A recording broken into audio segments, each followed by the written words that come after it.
I'll be your MC for tonight. I'm Jovi De Loreto. Welcome for tonight's CCG program. No, we are a search and development organization that empowers, equips, and educates individuals, professionals, and even business owners to have a life of passion, purpose, and excellence. And tonight, we're very fortunate to have with us a very special guest all the way from the United Kingdom, London. So guys, you're in for a treat tonight. So I'd like to welcome those who are here attending for the very first time. Welcome. If you can actually rename and maximize our chat box, let us know where you're from and what you do. I can do a quick shout out in a little while. So just a few house rules. If you can, with internet permits, if you have a strong internet connection, please turn on your video for more engagement, and also if you can also maximize our chat box so we can know where you're from. All right. What else? Okay, we might be having a breakout room later on if time permits, but yeah, at the end of this session, we will encourage everyone, if you have questions along the way, just shut it down, and at the end of the session or presentation of our presenter guest speaker for tonight, then we can actually entertain some of your questions. All right. Wow, I'm so excited, guys. So yeah, let me just do a quick shout out. Okay, so by the way, did you know that our topic is about raising resilience? All right, so yeah, and this is something that you might want to look into, into higher level of maybe in your success in life or achievement.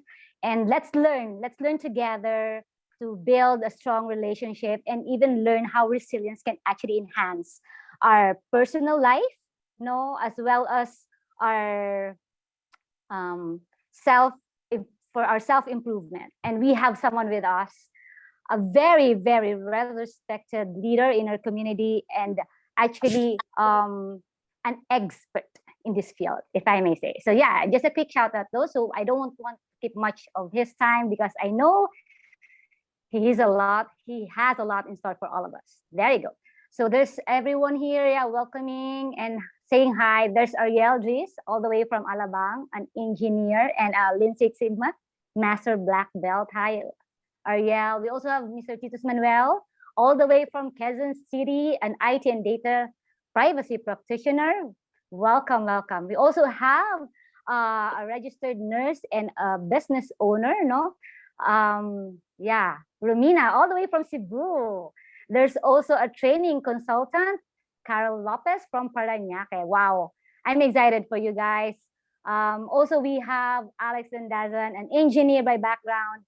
Wow, from Taguig City. So keep on coming, guys. I may not be able to entertain more of those to make some shout out because I know you're excited as much as I am. So let me just give you a background of our presenter tonight. Our guest speaker, Ugesh, is originally from South Africa, now lives in London, UK. So he began his career as a science and mathematics teacher and quickly progressed to being head of department in computer science at an independent school. Now Ugesh moved to the UK in 2002. He completed his master's degree in business, specializing in leadership and communication. So his mix of training in the UK and the US and his various qualifications made him part of just a handful of Neuro-Linguistic program master's trainers. Wow, with a unique set or skill set. So he uses his training, his learnings to help others develop new skills, either in business building with an insight few others have. So Ugesh works with partners in the UK, Asia Pacific, like the Philippines, Southern Africa, North and South America. He is well respected in his field and is often called upon to be involved in new projects that needed an experienced guiding hand. So he recently presented at the International Neuro-Linguistics Programming Conference in London, just very recent, May of this year. So wow, without further ado, guys, please, let's give a virtual clap to our guest presenter tonight, all the way from London, UK, Ugesh Rattay. Hello there, Ugesh. Welcome to our community, CCG. Hey, everybody. Thank you for the lovely intro, Jovi. I wonder if I can live up to it. So, I'm really freaking out right now because, is this too much? Is it not? But I'm actually blessed to be here, and I'm really grateful for the CCG team giving me the opportunity to share with you about raising resilience. It is also part of the topic that I presented in the NLP conference, so it's kind of very fresh, but this is also very specific to you guys and to what your needs are. My background is varied, and I'm not an expert. I'm just merely somebody who has some information to pass on.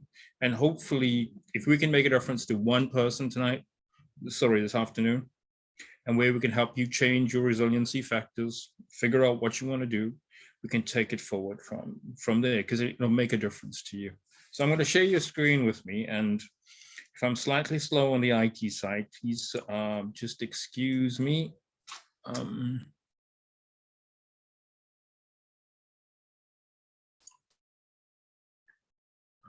What am I doing? Yep, that one.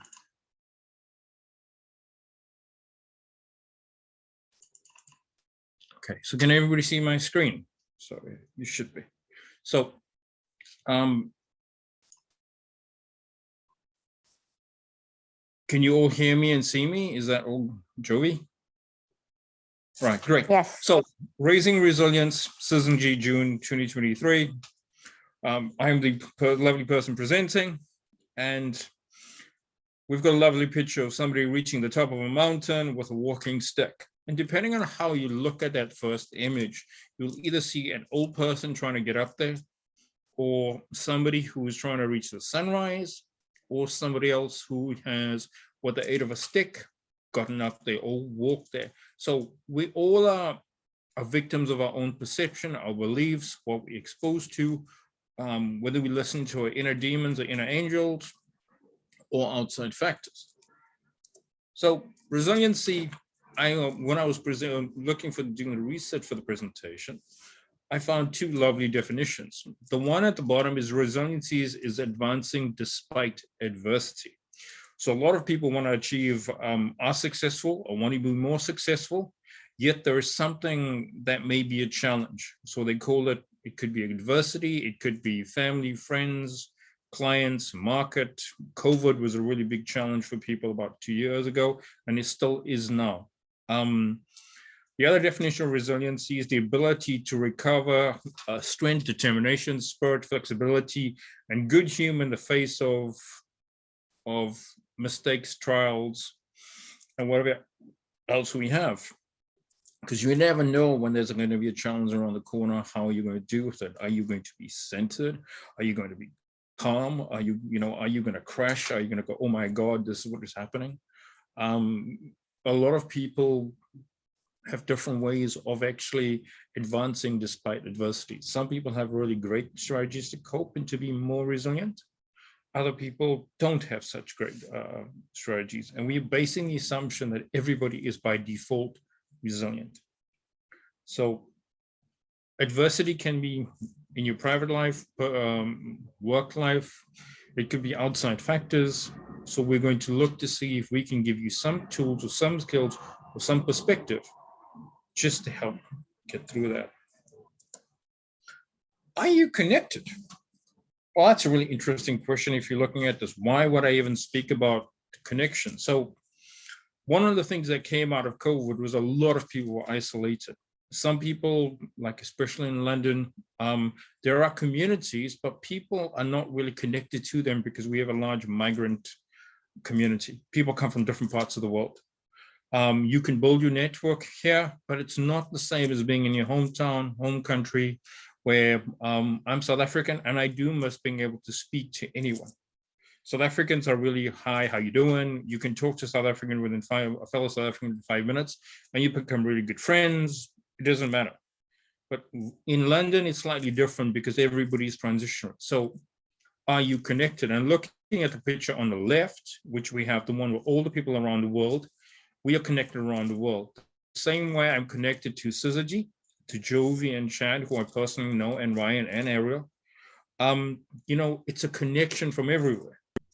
And if my cousin from Australia has managed to enter this presentation, then she's also part of my extended resiliency network, and I'm connected to her. The other challenge of if people, are more resilient is, are you like somebody that is doing something on your own, or are you part of a team? There's no I in team, but there is me in team. And what that means is you can be a part of a team, but not lose your identity. And you can also be stronger together than on your own, because a lot of people, especially with COVID or challenges, tend to want to deal with it on their own. There may be a mindset that I need to deal with this on my own, but is it healthy for you? Are you checking in with, your faith leaders? Are you checking in with the people that the mentors in the community, or the people that are there to help you? Are there tribal leaders involved? Are you looking at, is your neighbor somebody who you can speak to, or family member, or is there a business relationship where, you can talk about a bit more and feel connected? Because a lot of people now, in terms of technology, are very disconnected. TikTok is available in some countries, but it's banned in other countries. And one of the things that they found with TikTok is that younger people who are teenagers and young adults that spend 2 or 3 hours looking at TikTok and wishing they had those lives or those things, it leads to depression. It leads to isolation. So are you connected to people in a sense where you can see them, where you can connect with them? Or are you doing everything electronically that leads to you to be very dissociated and not as resilient? It also, in a sense, IT or social media, etc., doesn't become somebody which helps you be more resilient. It actually becomes something that is more a distraction and could lead you to be less resilient. I'm a master trader in NLP, and I was fortunate enough to study in the US with Robert Dilts and Judy Delosier. I also did one of my dissertation project on state management and a new generation of NLP. And there's 2 states they call a crashing and a coach state. If you look at the lady with her hands in her face, she's going through emotional distress. Something's going on. She's not literally her full and open being connected to everybody. She's literally pulling this in. So let's try a little exercise while we're here. Can everybody just kind of like put your hands just over your face and pull yourself slightly in, okay? And then think about, is this a resourceful state? No, it's not. So then slowly lift your hands up, open them out, extend your head up like there is an attachment. It's like in Tai Chi, they believe that you've got a string that can pull yourself up on ballet. And then look at the difference in terms of your physiology, your state, and how you are. So that should make a difference to a lot of people, because when you get into a crash state, you will tend to make your somatic syntax, or the way you express yourself in your body, smaller. People get smaller in times of challenges. But to deal with it in a more centered way, because people practice yoga, you practice Tai Chi, whatever else it is, you can walk in the park, but you're centered, so you're bigger and you are more connected. So when I talk about doing a somatic check, you can look when you're dealing with situations which are challenging, if you're in if you have in a difficult conversation with a client, a family member or person, or if you're having, somebody sending through something through IT and, it doesn't seem like it's right. If you first check how you're dealing with, and also look at your body, whether you are closing in or you are expanded and you are centered. So before we go further, let's do one more exercise. I assume everybody's is sitting down, right? So we're going to start with the ball of your feet, touch the ball of your feet slightly to the floor, and then make sure that, your feet are like basically one shoulder width apart, but you're still sitting on the chair. And then to make sure that you're truly grounded in this moment is almost use your feet, your toes, like you're grabbing the floor. And when that happens, then take the awareness up all the way to your knees, all up to your thighs, to your stomach where it's centered, and go, I'm present, I'm here. Move the awareness up to your heart and going, I'm connected.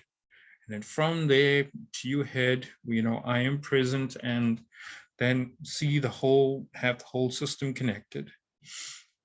Breathe in once or twice or 3 times, deeply or as you should, and then come back straight back into the room. And if you have done this, even to a modicum of degree, you should be looking at the lady who's in the coach state, which is the other video, which is the other image where she has the image of the trees and being connected.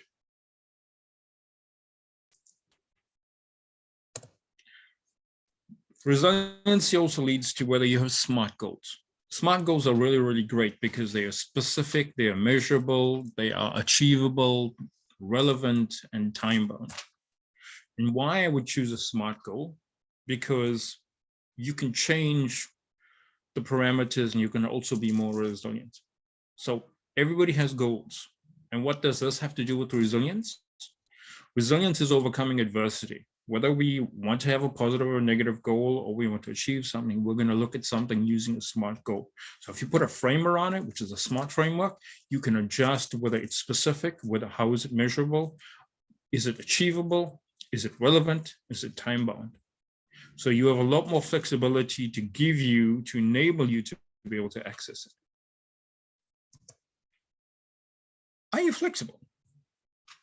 Some people are very, very rigid. They tend to remind me of trees, where if they blow in the wind, they will break something. The other people are like the tree on the left, which means it'll move with the wind.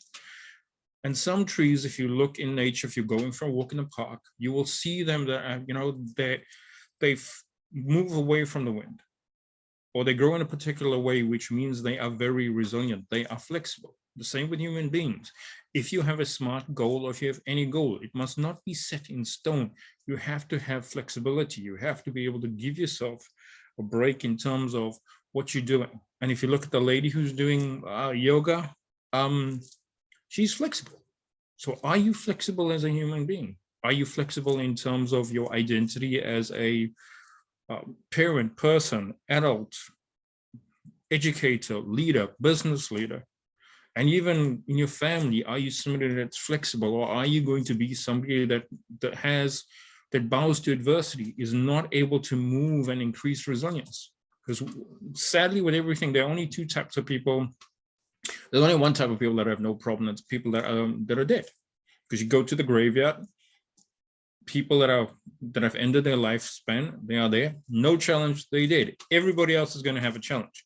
You're going to have adversity. You could have an obnoxious neighbor. You could have a disruptive team member. You could also be showing a presentation, and people could be falling asleep. You never ever know what's going on. But it's also, are you able to be flexible? Are you adaptable? Are you the tree that goes in the wind, or are you the tree with the broken limbs? One of the things about NLP is we look at something called perceptual position. So everybody, look at the number on the left. Are you seeing 6 or are you seeing 9? And if you can access the chat, just type whether you're seeing 6 or 9. I'll leave that to Jovi to tell me how many people are seeing 6 and 9. We'll give you about 20, 30 seconds.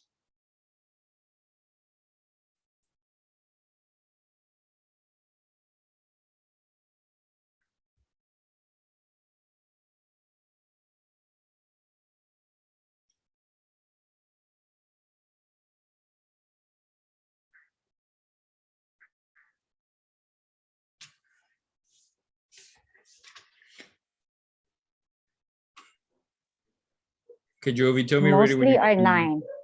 Mostly are 9, right? And anybody seeing 6? Yeah, Titus is 6. Then Right. 3 said both. Yeah. Right. Okay. But Now, yeah, yeah. Anybody else? 5 says 9. Right. Great. So, depending on there's something in NLP called perceptual positions. It means whether you're looking at something from yourself, from the person that's interacting with you, or somebody that's like, like a fly on the wall and watching the interaction between two people. So looking at the number on the floor as well, and depending on where it is on the screen, it's going to look a lot more to people as 9 because it's on the right of the screen. If I moved it to the left, it would be most probably be more 6. But some people would still see it as 9. Some people would still see it as 6 and 9. And some people go, why am I seeing the same number in 3 different spaces? So in any challenge also, or anything that you have to deal with, that it could be considered difficult, you could be at 6, but the solution could be at 9, or somebody else looking at the both of you could be looking at you both looking at the same number, or one's looking at 6, one's looking at 9, or it could be 6, 9. So depending where your perspective is, you get different solutions. If you get different solutions, then you will have more options. You have more options, you're more resilient. Because an example of this is if we put this on a Hollywood sidewalk, the Hollywood Star of Fame, and we put 6 down there, people would have a serious discussion about whether it's 6, whether it's 9, whether it's a message from aliens in the Hollywood Walk of Fame that, something's up. It's open to perception, but what it does lead to is it leads to discussion, and your perspective is not the same.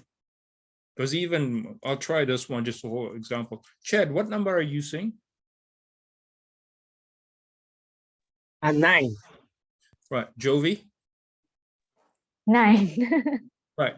So they are having the same perspective, but I'm seeing 6. So who's different? And, even an example of this, being resilient sometimes means you got to look at somebody else's perspective and be respectful of it. Not everybody's view is right. Yours may be right, theirs may be right, but if we're in Ukraine, nobody cares about 6 and 9 because you want to get out of there or you would want to be safe. So, you're going to have a difference of opinion with people where it's going to be difficult conversations, especially if you deal with customer services or you deal with people that are going, it was my right to get through this intersection and, you should have waited. So sometimes is it more important being right or kind and leading to more options, which leads to more resilience.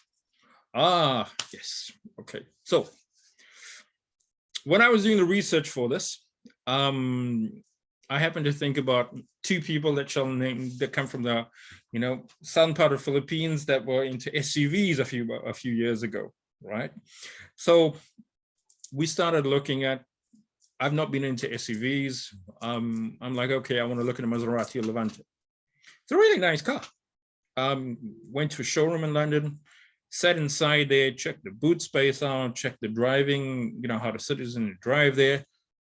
It's 70,000 pounds, which is for a lot of people to fork out 70,000 pounds for an SUV is a bit of a challenge.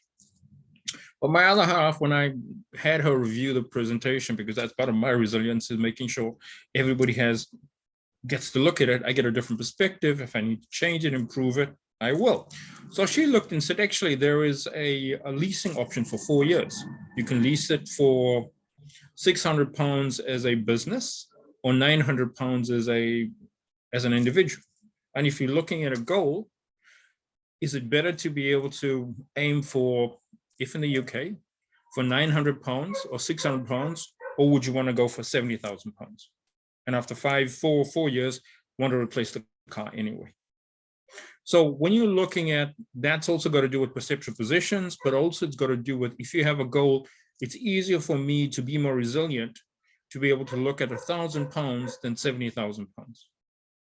So resilience has got to do with changing your perception or seeing where you can adjust what you'd like to adjust. And we see the gentleman on the left, he's breaking it down. It's a big cube. He's taken a small chunk from it. So in NLP, the term is called chunking it down, where you take something small, make it a SMART goal, and you can then achieve what is required. Rome was not built in a day, but it was built over a period of time. So if we take the metaphor of a small block and you put them all together, you build a wall. So how can you be more resilient? If the goal is too big, if the goal overwhelms you, like some people, like, how can you even look at wanting to, get a car that's $70,000, sorry, 71 pounds. Well, okay, but I can't cut the car up, can I? I can't say, okay, I only want the wheel today for this month, or I only want the back bumper for that month. But I do know that what would be more sense to me was aiming for 600 to 700 pounds or 900 pounds instead of 70,000. So the goal has to be realistic as well. Hence we go back to the SMART goals, because I can go, okay, I want the bumper, but it's not going to give me the car. Does this make sense to people, where you're going to be resilient in terms of what you want and looking and using goals to be able to achieve it? Yes. Okay. So, your inner voice, angel or demon. If anybody has any religious challenges with the metaphors I use, please understand I just use them generally. It's not meant to pick on anybody's religious beliefs, but I do know that there's a strong Catholic culture in the Philippines. So when we look at anything, we always have an angel on one shoulder or a devil on the other shoulder. Whichever one you choose to listen to and follow is entirely up to you. It depends on what you want to do. And in terms of the exercise that I'm going to be using right now, or this example, you have the angel might tell you, hey, you can do it. The devil might tell you, no, you might not be able to do it. So, and these come from cultural references, from parents, family, friends, work colleagues, or what you believe. And, whether you've got limiting beliefs or beliefs that protect you, which of these two inner voices are listening to you? Like some people right now are telling you to get out of this presentation because am I stoking your inner demon or am I stoking your inner angel? You may have two demons. You may have two angels. But who is gone? But in your inner voice for resilience, you could have somebody from your past, still there telling you, oh, you won't be able to succeed. So these are the things of where we get whatever we experience or we're listening to on the inside. How does it affect you? My inner demon right now and my inner angel right now are saying we need coffee. So I'm going to do what I'm supposed to and have a sip of coffee.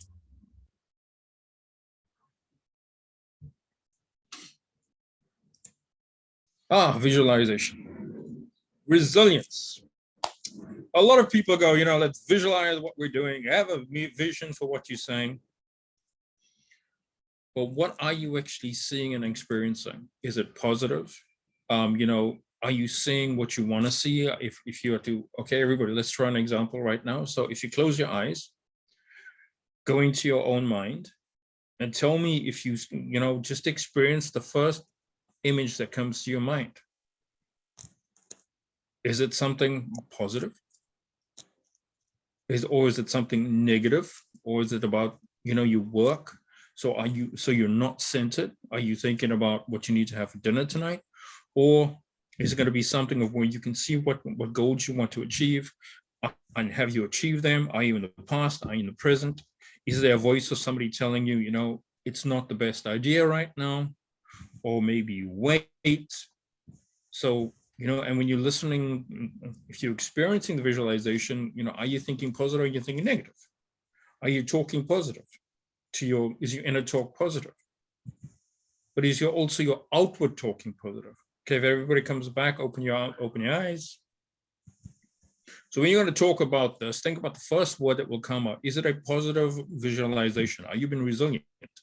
When you're talking about your goals, your dreams, is it positive or is it negative?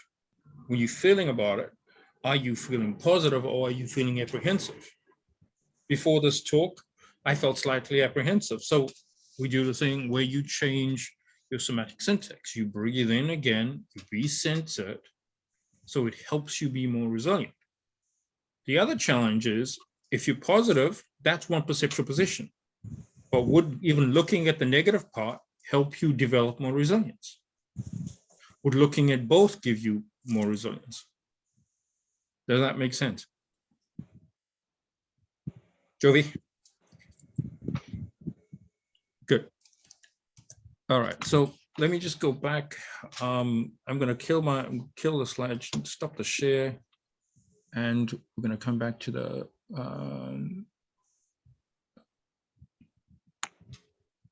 okay. I think I'm sharing anymore. Have I been sharing with you guys, or have I not been sharing with you guys? Oh, I haven't been. Okay. All right. So, are there any questions up to this point? Because I've covered it briefly what resilience is, and if it goes back to where you have to look at adversity, what skills would you need to be able to overcome adversity? And you all have them, because raising resilience is also the part of where you by default have resilience, depending on how you connect in with them. And what I will do is I will pass on this presentation over to Syzygy. So if people want to look at it, they're more than welcome to access it. I think I've gone slightly through that. If anybody has any questions, can you ask them in voice right now, Jovi? Sure. Is there anyone? You can raise your hand so I can unmute you.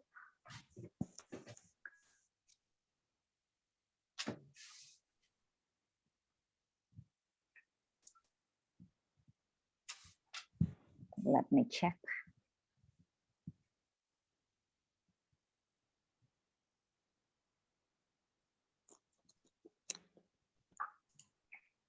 Okay. There you go. I think Titus have a question in the chat box. Hold on. I can read it. Or you want to? Yeah, I can unmute you, Titus. Hold on. There. Hi, Titus. Yeah, Good evening. Good evening, Ugesh. Just a simple question.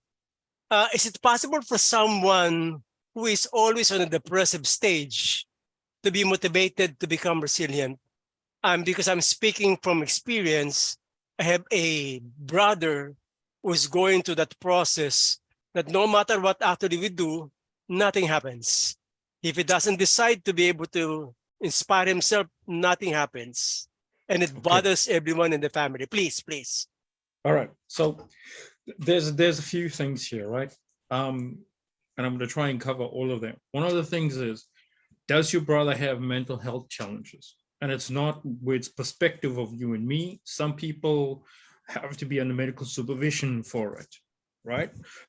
That's the one challenge. The other thing is, a lot of people are so negative. They have a problem for every solution. And you can come up with the most positive things, right? And they will find some negative for it. Like there's an example of a doctor in London. She was talking to a new patient about, he was having food challenges. So, he was having elevated glucose levels. So there's something called a Libra in London, a Libra link, which is like a little smartphone device that you attach and you can measure your glucose levels. But he wasn't interested in that. He was looking at the price. Like, do I really have to pay $220 for this?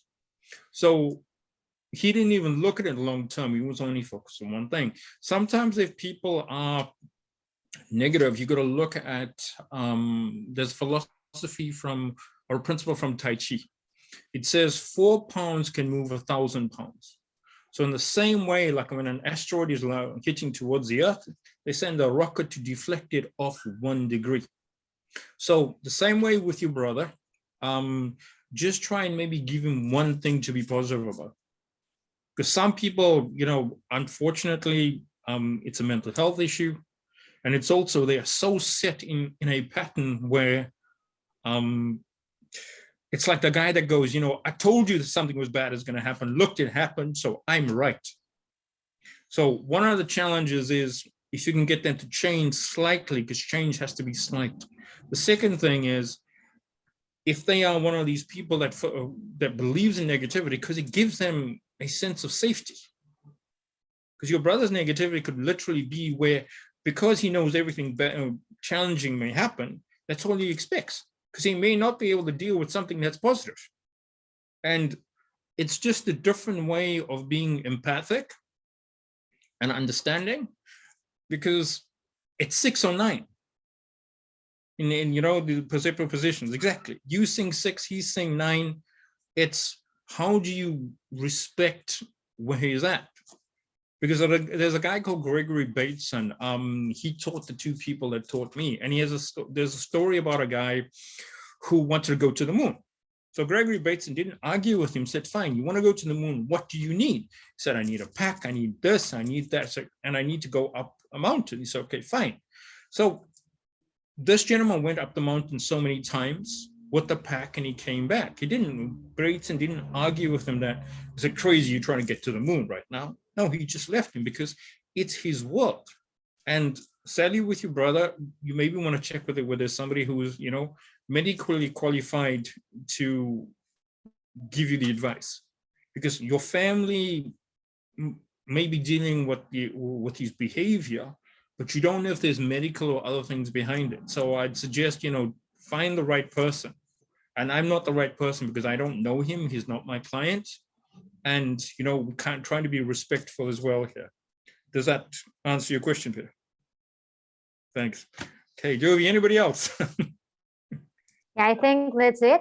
Is there anyone else? If there would be one, I can actually yeah, give you a chat to Ugesh. Okay. Are we moving forward for another for the continuation of your talk? Or I went through the slide. I really went through the slides really fast. So, you know, I covered what I wanted to, which was just to give people on how to cover some parts of adversity.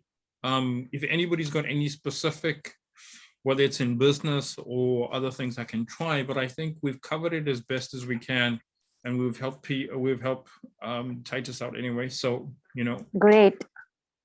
Awesome. And like I said, it's one thing where if you're a bit more resilient, you can help other people. But maybe one of the things if we're dealing with people we care about to be more resilient is to also understand that we don't know what they're going through. Mm-hmm. So, you know, it's emotional intelligence or being empathic. So I guess that's me in a nutshell.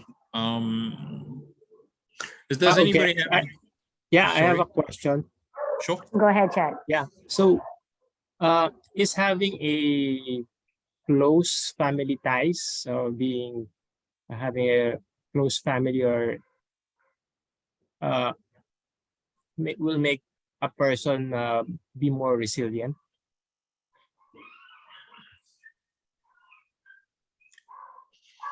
Yes and no. That's a double-edged sword, because it depends on the type of the family. I'll share a bit about my family, and some of it's dysfunctional, some of it's great. So you have some people that will be there to pick you up. Like if my beloved cousin is here, great. She's from Australia. She was going to get up at 2 o'clock in the morning, but even she doesn't, I know she's got my support. On the other hand, I've got other family members that wouldn't be bothered to get here. So what I'm saying is, you can have close family, but is the close family, you know, somebody that's going to lift you up, or is it somebody that's going to take you down? And a good judge of that is if do you want to tell them when you have a challenge? Does the communication lift you up, or does it make you feel even more worse, or do you feel judged? So for having family is like a double-edged sword, because they can be great for you in one sense, but also they like I grew up in a it's called a patriarchy, where my eldest brother, or now my eldest cousin, is the head of the family. So, you know, but would they give you the advice to lift you up, to make you more resilient, or would their interaction make you less resilient? Does that make sense, Chad? Yeah, of course, it would depend on what is the environment, or what's going on in the family. Also it depends on the environment of the family, and also is the environment one where you feel empowered, you know, and what I mean by empowered is if you spend time with them, can you tell them what the challenge is? Will they lift you up? Will they give you advice that will say, it's okay, we can work this together? Or will they give you advice saying, you know, you're a total idiot, this is wrong, this is that, you know, how could you be stupid? And sometimes people don't think when they're sharing it with family members, because in a sense with family members, they try to be supportive, but they can be brutally judgmental or bring their worst sides to it, not their best sides to it. And it depends on if the family member or the context is going to uplift you, or it's going to make you worse to talk to them. So the gauge would be, do you feel more resilient when you talk to them? Do you feel more fired up? Do you feel more positive? Or do you feel in the opposite direction? Because I have a rule where, you know, if you're negative, if you're not positive, how much can I interact with you? And will it lift you up or not? So that it's a personal choice, but family can be both.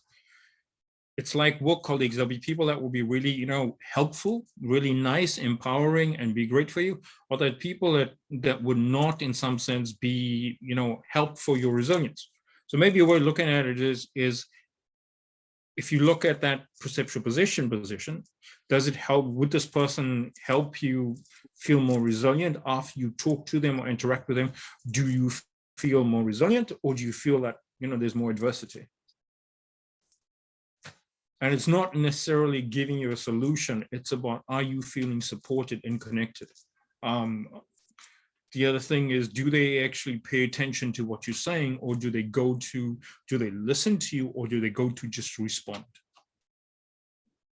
But it depends on the family and the dynamics. And a lot of the times you may not even know where the dynamics are coming from. And everybody's silent. So I'm either very good or there's no questions. Wow, thank you so much, Ugesh. I think, yeah. All right, I think that answers some of I those. have one more question. All right, go ahead. If you like the presentation, please type 1 of 3 colors. If you really liked it, it was green. If you were so-so, amber. And if you really didn't get anything, just type red. So if you can put the initials in the chat box, and then Jovi can give me that feedback before I leave, that would be so nice for me as well. Because I wasn't sure whether you guys got to see my presentation or I was just reading it out through there.